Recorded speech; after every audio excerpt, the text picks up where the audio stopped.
I was planning to buy a house with my fiancée when I discovered her plan to put the house in her name and divorce me. So I canceled everything and let her walk into a family meeting she'll never forget. I, 33 male, work as a distribution manager for a regional freight company. I make sure trucks go from point A to point B without drivers deciding to take scenic routes through 3 extra states. Not glamorous, but I pull in about $98,000 a year. Solid money for solid work. My fiancée, 29 female, worked as a social media coordinator for some overpriced juice bar chain that charged $18 for blended kale. She pulled in about $52,000 a year, but spent money like she was pulling in $500,000. Her entire personality revolved around her Instagram account, where she had 4,200 followers and acted like she was running a media empire. Daily outfit posts with captions like, "Casual Tuesday vibes," when she'd clearly spent 2 hours getting ready. Food photos with paragraphs about manifesting abundance. Selfies with inspirational quotes she definitely stole from other people.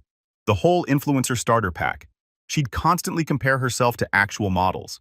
"You know, Bella Hadid and I have the same bone structure." "No, Sloan, you don't. I could totally do runway if I wanted to pivot my brand." "Sure, Jan. My engagement rate is actually better than some celebrities." "Yeah, because your aunt and 3 bots are very dedicated followers." We met 4 years ago at a coffee shop in Astoria. I was working on my laptop during lunch when she walked up to my table and asked if the seat across from me was taken. The place was packed. I said no. She sat down, smiled, and within 5 minutes we were talking about everything. She was charming, funny. She had this energy that made boring days feel less boring. And when she told me about her content creator dreams, I didn't laugh. I helped. Helped her set up her YouTube channel, taught her basic video editing, gave feedback on captions, supported the whole influencer thing because I thought if it made her happy, why not? Year 1 was good. We clicked. She met my family. I met her. Year 2 was when the Instagram obsession went from hobby to full-blown lifestyle. She started calling herself a content creator, began pitching brands for sponsorships, got rejected by literally every single one but kept trying. Her YouTube channel got maybe 40 views per video, half of which were probably her watching it herself to check the editing. Year 3, I made excuses, told myself everyone has their thing. Some people collect stamps, some people take 50 photos of their coffee. I kept supporting her, kept being her personal photographer, kept pretending I didn't mind retaking couple photos 15 times until her jawline looked snatched enough. Year 4, I proposed. Not because I was wildly in love at that point, more because it felt like the next logical step. We'd been together long enough. We got along most of the time. Our families knew each other. Why not? I took her to the restaurant where we'd had our first real date. Got down on one knee during dessert. She cried, said yes. Immediately asked me to retake the ring photo because her nail polish was chipped in the first one. She posted about the engagement for a solid week. Different angles of the ring, close-ups with flowers, her hand on my chest so you could see both the ring and my face. Captions about finding her soulmate and manifesting true love. Her follower count jumped to 4,600. She was thrilled. Then came the house talk. We were both throwing money away on Rent Me in a decent 1-bedroom in Forest Hills.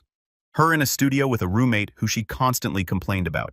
Combining our incomes meant we could afford something real and actual house build equity, do the adult thing. I'd been saving for 6 years, had about $85,000 set aside. Sloan had maybe $12,000. We looked at places in Queens. Found a 3-bedroom ranch in Bayside that needed some cosmetic work but had good bones. Listed at $470,000. The plan was simple. Pool our money, put both names on the deed, split everything equally, even though I was dropping way more cash. Whatever. We were getting married anyway. What's mine is yours, right? We made an offer. They accepted. We scheduled the closing for 2 months out. Sloan lost her mind with excitement. Posted about it constantly. First-time homeowner with photos of the house exterior, building my empire with pictures of paint swatches, manifestation works with screenshots of her Pinterest boards. Her follower count hit 5,100. She started hashtagging everything homeowner life before we'd even signed a single paper.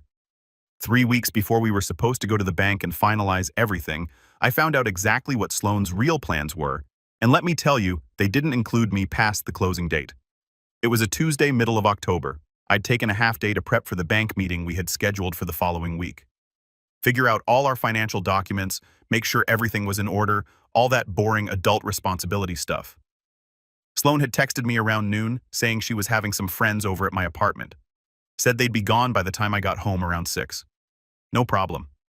She had a key. Whatever. I finished up my paperwork around 3 and headed home early. Figured I'd get there, maybe take a nap, order some food, chill. I pulled into my parking spot and grabbed my phone to text Sloan that I was back. That's when I heard voices coming from my apartment. My window was open and the parking lot was right below. I was about to get out of my truck when I heard my name. I'm telling you, once that house is in my name, I'm done with him. I froze. Hand on the door handle, engine still running. That was Sloane's voice. You're really doing it. Another voice. Probably her friend Taryn. They'd been tight since college. Heck yeah. I have been dealing with his boring personality for 4 years. 4 years of pretending I care about freight routes and logistics. Do you know how many times I've had to sit through dinner with his family while they talk about trucking? I want to die every time. Laughter, multiple voices. I turned off my truck, sat there, listened. But isn't his name going on the house too? Different voice? Maybe Alexis, another friend from her circle? Yeah, but my dad says there are ways around that after we get married, especially if I can document that he's never home or that I contributed more. His lawyer friend said I just need to wait until after the wedding, then file for divorce and take the house in the settlement. Clean and simple. My hands went numb on the steering wheel. That's ruthless, Taryn said. But she was laughing. It's strategic. Look, he makes decent money, but he's maxed out. Distribution manager, that's it. That's his ceiling. He's got zero ambition. Meanwhile, I'm building my brand. My following is growing. Once I'm a divorced homeowner in my late 20s posting about my glow-up, my engagement rate is going to explode. That's the kind of content that goes viral. How many followers you at now? Alexis asked. About 5,100, but once I post about leaving dead weight and living my truth. I'm predicting 10,000 easy, maybe 15,000 if I play it right. Single woman homeowner thriving after divorce. That's literally content gold. More laughter. I just sat there. Couldn't move. Couldn't process. When are you planning to leave him? Taryn again. I'm thinking like 6 months after the wedding. Long enough that it doesn't look suspicious. Short enough that I'm still in my 20s when I'm back on the market. And here's the best part. I'm going to dump him publicly at some dinner or party with both our families there. Just announce it in front of everyone and watch him fall apart. Oh my God, that's evil. But Alexis was cackling. He's going to cry. You know how emotional he gets about everything. Remember when his childhood dog died?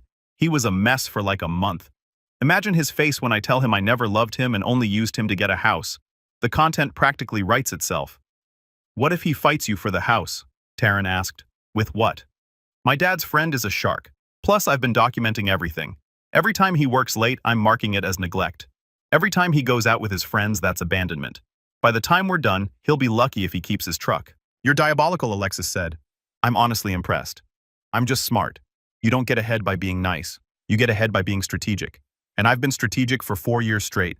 Once that house is mine, I'm dumping his pathetic, boring self in front of everyone and living my best life. They kept talking, but I stopped listening. I started my truck back up, pulled out of the parking lot, drove to a coffee shop a few blocks away, and just sat there. 4 years. 4 years of dating this woman, planning a future, buying a house, getting married, and it was all a scam, a long con for real estate and Instagram followers. The thing is, I wasn't mad anymore because Sloan had made one critical error. She told her friends about the plan before she secured the house, which meant I knew everything, which meant I could act first. I pulled out my phone, texted Sloan. Running late, won't be back until 6, have fun with your friends? She responded immediately. Okay, babe, love you. Just having girl talk. Girl talk, right? I sat in that parking lot for 2 hours making a plan. Then I drove home. The friends were gone. Sloan was in the kitchen humming to herself, looking through paint samples on her phone. She kissed me when I walked in. Hey, how was your day? Fine. Boring paperwork. I'm so excited for the bank meeting. We're so close to being homeowners. Homeowners plural. Like she actually meant it. Listen, I said, I've been thinking. Maybe we should hold off on the house. Her face changed. What? Why? Just for a few months. Make sure we're really ready. It's a big commitment. We already made an offer. They accepted. We can't just back out. We can't. We haven't signed anything final yet. We'd lose the earnest money, but that's only like $5,000 total. That's our money. We can't just throw it away. Better than rushing into something we're not ready for. Her eyes narrowed. Where is this coming from? Just cold feet about the timing. We can still do it. Just maybe wait until after the wedding. Make sure everything's solid. She stared at me. Is this about money? Because I told you I'd pay you back my half eventually. It's not about money. It's about making sure we're both on the same page. She crossed her arms. I'm on the same page. I thought you were too. I am. I just want to be careful. She wasn't happy, but she dropped it. We ate dinner in silence. She left around 9 to go back to her place. The next morning, I called the real estate agent. I need to back out of the offer. Are you sure? You'll lose your earnest money deposit. I'm sure. Send me the paperwork. What about your fiancée? She'll get the paperwork too. Tell her I made the call. All right, I'll process it today. Next, I called my mom. Can you set up a family dinner for Friday night? Both families somewhere nice. Sure, honey. What's the occasion? I'll explain Friday. Just make sure everyone's there. Sloane's parents too. Is everything okay? It will be. Then I texted Sloane. My mom wants to do a family dinner Friday. Both families. Celebrate the engagement properly. You free? She texted back immediately. Yes. That's so sweet. Where? That steakhouse in Manhattan your mom likes. 7:00 p.m.? Perfect. I'll wear my new dress. I'm sure she would. Friday came. I got to the restaurant at 6:45. Upscale steakhouse in Midtown. White tablecloths, mood lighting, $100 entrees, the kind of place you go for special occasions. My family arrived first. Mom, Dad, my brothers Rowan and Levi with their wives. They took one side of the big table we'd reserved. Sloane's parents showed up at 6:55. Her mom, Valentine, in a nice dress. Her dad, Robert, in a suit looking like he'd come straight from a sales presentation. Sloane arrived at exactly 7. She was wearing a tight black dress, heels full makeup, hair curled. She looked good. She'd obviously planned this outfit for maximum Instagram potential. She made the rounds, hugged my mom, kissed my dad on the cheek, complimented my sisters-in-law on their outfits, chatted with her own parents, played the perfect future daughter-in-law and loving fiancé. We all sat down. Sloane sat next to me, put her hand on my leg under the table, smiled at everyone like this was the happiest night of her life. I waited until everyone had food in front of them, took a sip of my water, set down my fork. So I wanted everyone here tonight because I have an announcement. The table went quiet. Everyone looked at me. Sloane's face lit up. She probably thought I was about to announce a wedding date or some romantic gesture. More content for the gram. Sloane and I are done. The engagement is off. I'm breaking up with her right now. You could have heard a pin drop. Sloane's smile froze, then melted. What? We're over. I'm ending this. The engagement, the relationship, all of it. Her face went through about 15 different expressions in 3 seconds. Confusion, shock, anger, embarrassment. You're what? Is this a joke? Not a joke? Earlier this week, I overheard you and your friends at my apartment. You were planning to use me to get the house, then divorce me 6 months after the wedding and take everything. You called me pathetic, called me boring, said you'd been pretending to care about me for 4 years, said my only purpose was helping you get a house so you could post about your divorce, glow up, and gain Instagram followers. The color drained from her face. You planned to dump me publicly in front of both families just like this to watch me fall apart for content. You wanted to see me cry. Well, congratulations. You get the public breakup, just not the way you planned it. My mom's face stayed calm, but I could see the anger in her eyes. My dad's jaw was set. My brothers looked at Sloane like she was something they'd scrape off their shoe. Sloane's mother stood up, mouth open. Robert's face had gone red. He looked down at his plate, couldn't meet anyone's eyes. Sloane stopped, her voice cracked. You were spying on me. My window was open. You were in my parking lot planning real estate fraud, not exactly Fort Knox level security on your end. I wasn't. That's not what you told Taryn and Alexis, that I was maxed out career-wise, that I had zero ambition, that sitting through dinner with my family made you want to die, that once the house was in your name you were done with my pathetic self. Those were your exact words. Robert closed his eyes, put his hand over his face. We're done. The engagement is over. I already backed out of the house, and you should probably leave. You're humiliating me, she whispered in front of everyone. You were planning to do worse. I'm just saving myself the trouble of waiting 6 months. My brother Rowan crossed his arms. Unbelievable. Levi shook his head. Cold. My mom's voice was ice. I think you should go, Sloane. Valentine grabbed her purse, hands shaking. This is Robert. We're leaving. Robert stood up slowly. He looked at me once. His face was pure shame. Then he looked at Sloane with disappointment that could have filled the restaurant. Let's go. They left. Sloane's mom had her arm around Sloane's shoulders. Sloane was crying now, mascara definitely running, stumbling in her heels. Robert walked 3 steps behind them, shoulders hunched. The door closed behind them.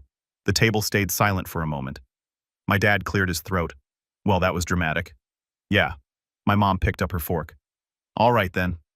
My brother Rowan leaned back in his chair. Dude, what the heck? You could have just broken up with her privately, his wife said. She was planning to do it publicly to me to humiliate me for Instagram content.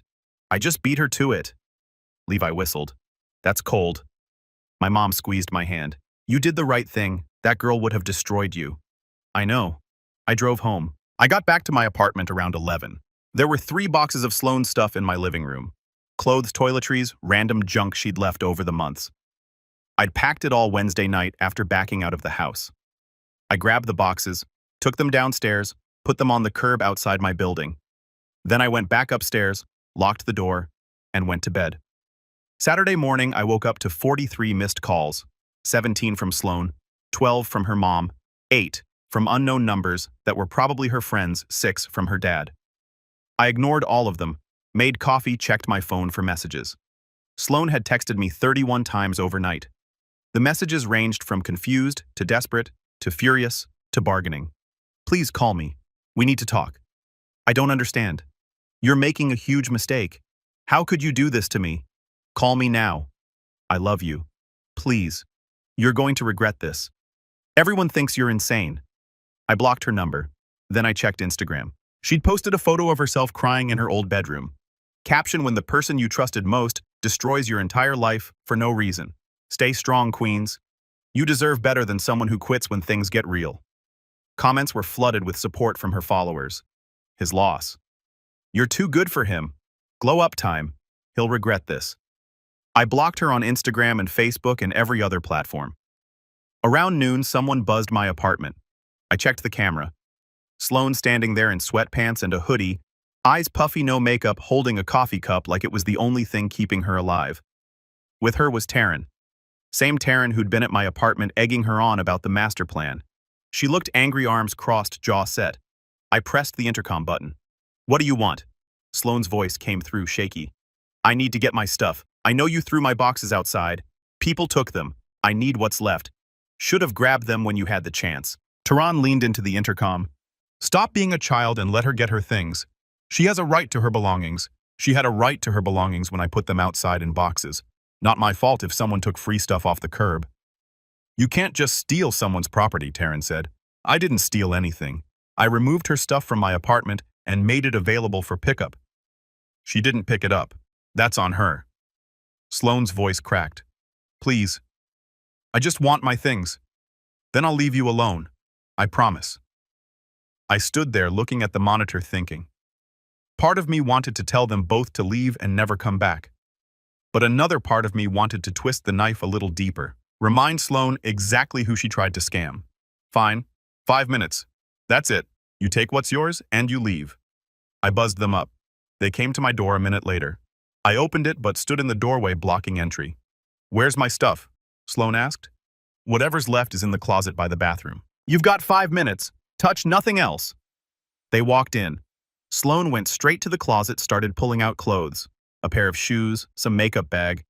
Taryn stood in the living room looking around like she was casing the place. This is a nice apartment, Taryn said. Must be tough knowing you're going to die alone in it. I ignored her, watched Sloane stuff things into a garbage bag she'd brought. You know she really did love you, Taryn continued. She made a mistake. People make mistakes. People make mistakes. Sloane made a 4-year plan to commit fraud. There's a difference. You're so dramatic. She was just venting to her friends. Everyone talks trash about their partner sometimes. Talking trash is saying someone's annoying. Planning to steal a house and publicly humiliate someone for social media content is something else entirely. Sloane came back into the living room holding the garbage bag.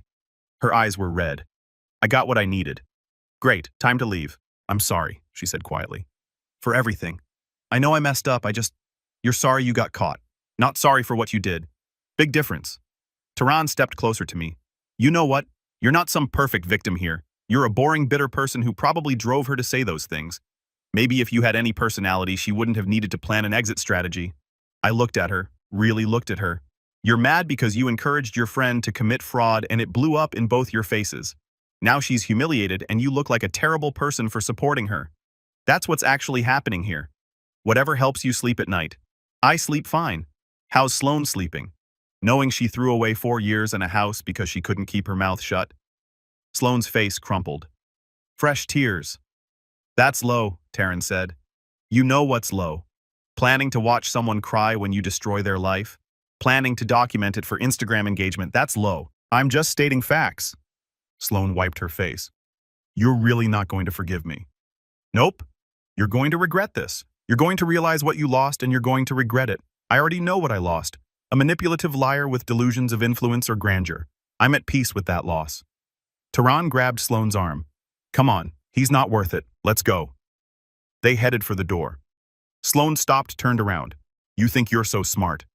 You think you won, but you're going to end up alone and miserable, and you'll know it's because you couldn't forgive one mistake, and you'll end up living with your parents at 30 posting thirst traps for engagement while everyone from high school watches your life fall apart. We all make choices. Taryn's eyes narrowed. Careful. You might want to watch your back. Is that a threat? It's advice. Things happen to people who treat others like garbage.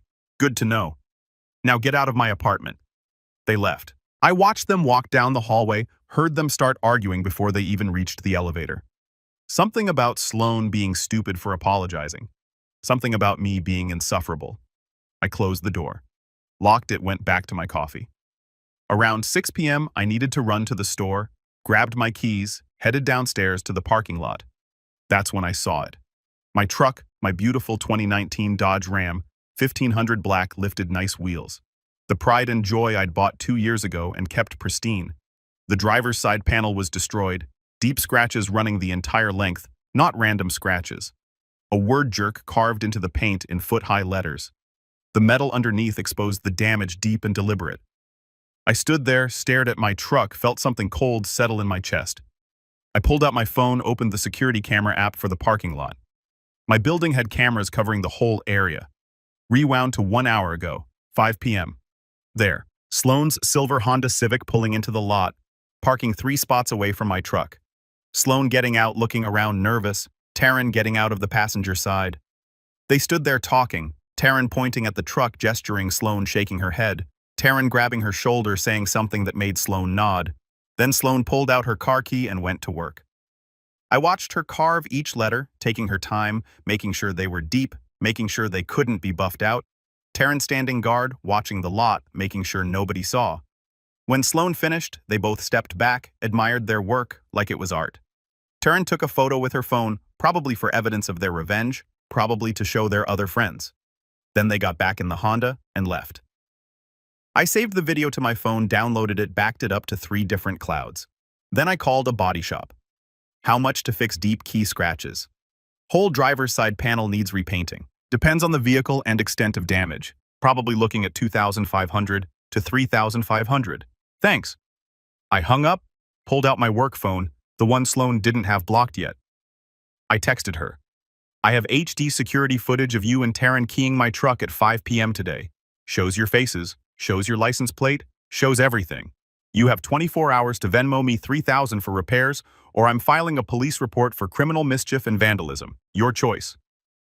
3 minutes later, my work phone rang. Sloane. I answered. 24 hours. You can't prove that was me. I literally just told you I have HD security footage. Want me to email it to you so you can watch yourself commit a crime? Silence. I don't know what you're talking about. Sloane, I watched the whole thing. You Taryn, your car, your license plate, you keying my truck while she stood watch, then her taking a photo of it. I have all of it. Time-stamped crystal clear. Her breath caught. This is blackmail. No, this is me giving you the option to make this right before involving law enforcement. You have 24 hours to send me $3,000. If I don't have it by this time tomorrow, I'm taking the footage to the police. They'll charge you with criminal mischief, vandalism, maybe even conspiracy, since Taryn was clearly helping. You'll have a record. Good luck getting real influencer deals with a criminal record. I don't have $3,000. You should have thought of that before vandalizing my property. 24 hours, Sloane.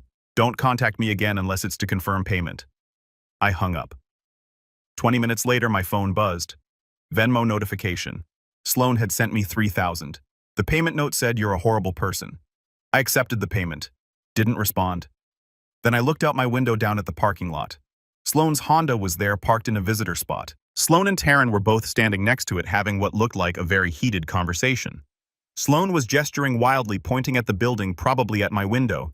Taryn was yelling back, pointing at Sloane, jabbing her finger into Sloane's chest. Then Sloane shoved her. Taryn stumbled back, caught herself, looked shocked for a second, then she shoved Sloane back hard. Sloane fell against the car. They started screaming at each other. I couldn't hear the words, but the body language was clear. Sloane was crying. Taryn was furious.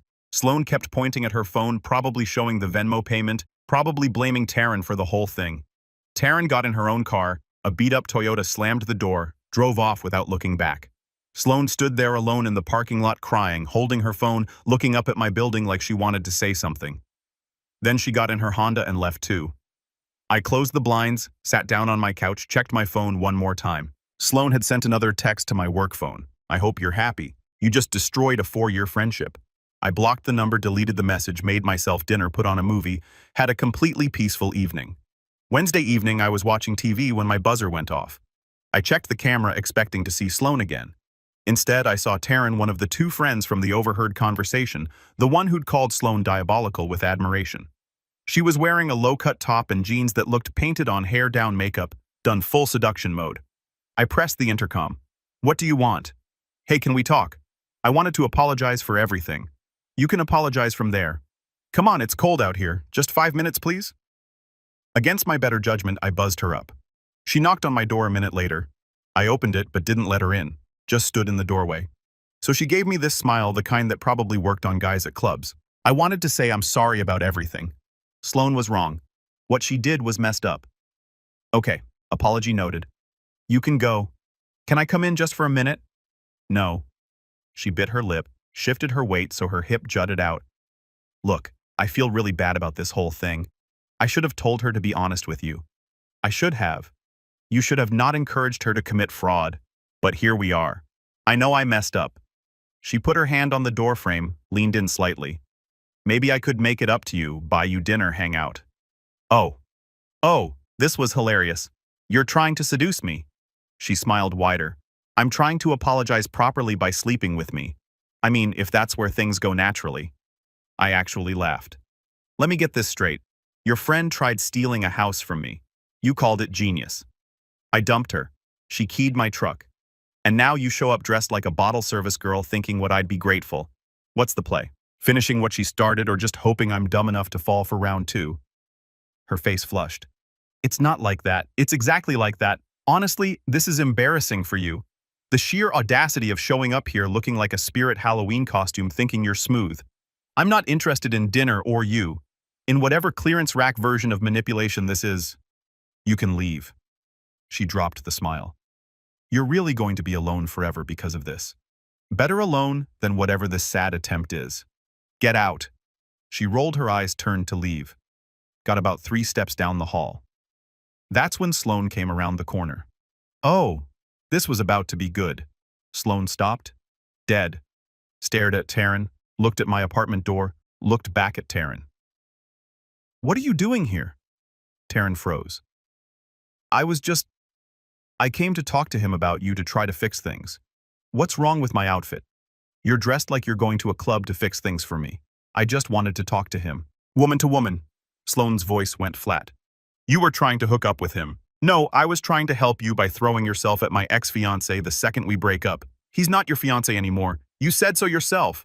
Oh man, this was better than anything on TV. They were both in the hallway now, voices getting louder. I stood in my doorway watching, like it was pay-per-view. I can't believe you, Sloane said. I'm going through the worst time of my life and you're trying to sleep with him. Maybe if you hadn't been stupid enough to talk about your plans where he could hear you, none of this would have happened. So this is my fault. Yeah, actually it is.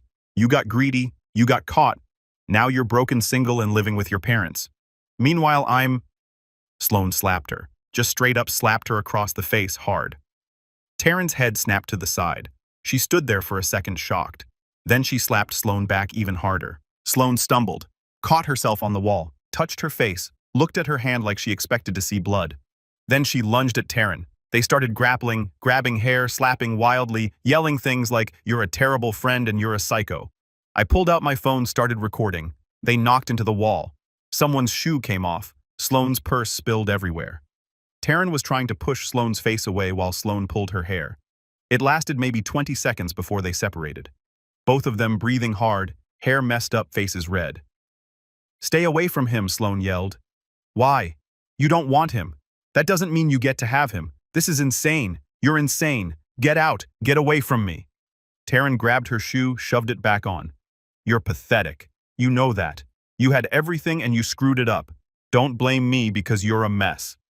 She stormed off toward the stairs. Sloane stood there, breathing hard, mascara running again. She looked at me. "This is all your fault. Pretty sure it's your fault. I'm just standing here enjoying the show. You turned everyone against me." "Nah, you did that yourself. I just stopped pretending I didn't notice." "I loved you." "No, you loved the house I could buy you." "Big difference." "Huge, actually." She picked up her purse, started shoving stuff back into it. Lipstick, wallet, her phone with a cracked screen. "You're going to regret this," she said. "You keep saying that." "Still waiting. Might be a while." She stood up, looked at me with pure hatred. "I hope you end up alone. Still better than ending up with you." That's saying something. She left, took the stairs because the elevator was apparently too slow for her dramatic exit. I closed my door, locked it, saved the video to my phone. Then I made myself some food and thought about my next move because Sloane wasn't going to stop. The girl who keyed my truck and tried to send her friend to seduce me wasn't going to just disappear quietly. I needed to make sure she couldn't come back. I filed for a restraining order Thursday morning, brought all my evidence, security footage of the truck, keying the video files with timestamps, Venmo receipts showing the 3,000 payment screenshots of the threatening texts, everything organized in a folder. Clerk looked through it all and said it was one of the most documented cases she'd seen. Got the temporary order same day. Judge signed off within hours. Sloane had to stay 500 feet away or face arrest. Her mom kept calling my work, trying to paint me as the bad guy, saying I'd broken her daughter's heart and ruined her life over nothing. My boss sat down with me, asked for the full story. I showed him everything, the overheard conversation details, the truck damage, the evidence. He backed me completely, even sent an email to HR documenting it in case Sloane tried anything with my employment. Her dad called 2 days later. That conversation was different. Robert sounded exhausted. Said he had no idea what Sloane was planning and was horrified when he found out the full extent, apologized for not raising her better, said she was moving back home because she couldn't afford her place anymore and they were going to figure out what went wrong. He sounded genuinely ashamed, as he should be. 3 weeks later, the full hearing happened. Sloane showed up with some public defender who looked like he wanted to be anywhere else. He tried saying I was overreacting, that she just wanted closure and to retrieve her belongings. Made it sound like I was the crazy ex who couldn't let go. I laid out all my evidence. Security footage of her keying the truck, time-stamped video showing both her and Taryn, the Venmo payment with her note calling me horrible, screenshots of threatening messages. The judge's face got harder with each piece of evidence. Her lawyer tried to argue she was emotional and made poor choices after a traumatic breakup. Judge wasn't buying it. Asked Sloane directly if she'd damaged my property. She tried to deny it. Judge literally played the security footage on the courtroom screen. You could see her face clearly. She went silent. Judge called it criminal mischief, trespassing, and vandalism. Granted the restraining order for 2 years. Said if she violated it even once, she'd face immediate arrest and criminal charges. Sloane walked out of that courthouse looking like her world ended. After court, I checked her Instagram out of curiosity. The account was basically dead. She deleted most of her posts, all the house stuff, all the engagement photos, most of the influencer content, down to about 3,400 followers. The recent posts were just sad. One photo of a sunset with "starting over" as the caption. 12 likes, 3 comments, all from relatives saying, "Stay strong, sweetie." The influencer dream was over, the house was gone, the relationship was done, and she had a restraining order on her record that would show up on background checks.